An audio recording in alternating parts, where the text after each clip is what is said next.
White papers. Remember that moment when you read that cryptocurrency white paper to do your research on a project and you realize that it's so boring, there's so much detail in there. And then you end up investing your hard-earned money in that specific cryptocurrency only to realize at some point in the future that there was a specific detail in the white paper that you've missed out, and if you would have seen it, you would have stayed away from them, right? That was the red flag. Now, what are some of the things that we could check to avoid being caught out when reading the white papers? Let's find out in this video. Stay tuned. Okay, so let's talk about cryptocurrency white papers. Now, every time you're watching that YouTuber telling you to do your own research after they talk about a specific project, you're thinking, well, let me dig a little bit deeper into this project because I'm interested in it. So you go to their website, you check out the white paper, and then you decide to have a read at it. And what do you actually see when you open up that white paper? You see 400 to 500 pages, maybe even more, and you're thinking, damn, this is so long, right? So one of the things that I want to talk about in today's video is the detail of a white paper. So there's just too much detail in these white papers, and most people, even though you're told that you should be doing your own research and it's kind of common sense that you should be, not necessarily that you have to listen to a YouTuber telling you that, but too much detail is true, right? I mean, if you look at these white papers, who has the time to read 400 pages? I know there are some people out there that do, and are very interested before they invest their hard-earned money, but most people don't. Most people just skip on that because they think there's just too much there, especially the technical information, right? A lot of that information is too technical, and hence why there's usually the light paper version too, right? So there's not always the white paper, but there's also the light paper, which is easier to understand and digest. But I think that even though there's too much detail, one of the things that you should be checking when you do your research is the tokenomics, and I have done a dedicated video on that. Do check it out. In the description of this video you'll find the link. Depending on which platform you're watching this on, if you're watching this on YouTube, then it should pop up on the top right hand corner of the screen. You should see it now. But tokenomics are extremely important, okay? So even if you skip through all the detail of a white paper, and I'm not telling you should necessarily do that, you should be reading at least as much as possible to try and understand. But if you do check something about the white paper, it should be at least the tokenomics, because that's very important to kind of avoid price dumps, to kind of get an idea of what you could expect in the short run, because you never know how a project is going to perform. You never know if the team is going to stand together and produce, right? So the least you could do is check those tokenomics, which is basically the information on the cryptocurrency tokens, the total supply, the circulating supply, and how much the team's going to get, how much the team is going to sell, the private investors too, and so on. So yeah, do check out that video for that specific detail where I dig deep into tokenomics. But that is one of the things, too much detail, right? Too much information, too much technical information, too much technical jargon that you just don't understand and maybe don't even care, right? You just want the simple stuff. You want them to explain to you in a simple way what it's all about. The second thing about white papers, they're hiding some loopholes in there, right? There are usually some loopholes in these cryptocurrency projects, be it in their smart contract, be it in the white paper, in the project itself, be it in the team, right? Things like that, things that you probably won't even notice at the beginning because they'll sell you the idea that their project is the best.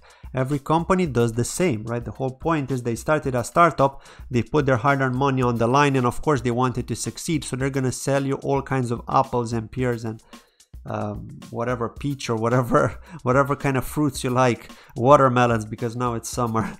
So yeah, I mean, hiding some loopholes, right? That's one of the things that you're going to notice at some point while you're following that project, is that there are some things in the white paper that could give you vital information as whether the project is dangerous to invest in, or maybe it's just something that you should avoid because it's dodgy, right? That could also be the case. So usually when you see some information in the white paper and then later you realize, wait, I should have thought about this because I remember this. I remember reading this and I don't know why I didn't keep this in I don't know why I didn't take action on what I've read. So perhaps you read something which was a red alert, which was something to be concerned about, but then you decide to continue and to hold on to those cryptocurrencies, right, and not sell them. And then you end up losing because somebody else discovers it, they start spreading FUD on Telegram, and then they start selling. So what do? You lose out because you're selling at a loss, right? Because you didn't take advantage of knowing about the loophole beforehand. And that's how it is, right? With these loopholes, you don't always know about them, but when you do find out about them, do take action straight away as soon as possible. Now with point number 3, now white papers don't always reflect the truth. Let's be honest. There have been cases where I've read a white paper and they've mentioned something. They've mentioned a token burn, for example, which didn't happen. So I was like, so okay, you've mentioned that token burn. It's supposed to be happening on these specific dates or this often with this kind of frequency per year, but it didn't happen. You haven't posted anything on Twitter. So you start asking yourself questions. Well, does the white paper reflect the truth? Why are they saying something like that if they're not doing it, right? So it kind of gets you angry because you've invested in this company thinking that they're going to do something with the scope that they're gonna do something positive. And not only that, but you also saw the tokenomics. You saw that there was supposed to be a token burn, and then there was nothing mentioned about that token burn when the period expires. When the period of when the token burn was supposed to happen does not happen. They keep quiet about it. In fact, they may even have some sell pressure happening from the team. Maybe the token unlock happens and then they decide to sell on you, right? Instead of a token burn, right? The opposite could happen. So sometimes the white papers don't always reflect the truth.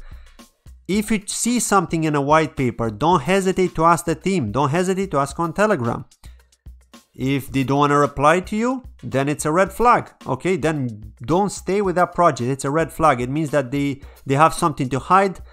Perhaps they're pissed off because some people were complaining too much before, too much negativity in the project, but it's usually a red flag. If they don't reflect the truth in the white paper and they try to avoid a direct answer and you see a lot of hype but no real progress, then it's a red flag, right? Just stay away from these projects. Again, I'm not telling you what to do with your money, but it's just something for you to have at the back of your mind, to keep in mind and to reflect on it when you see something like that. Just some little action that is very valuable in the long run.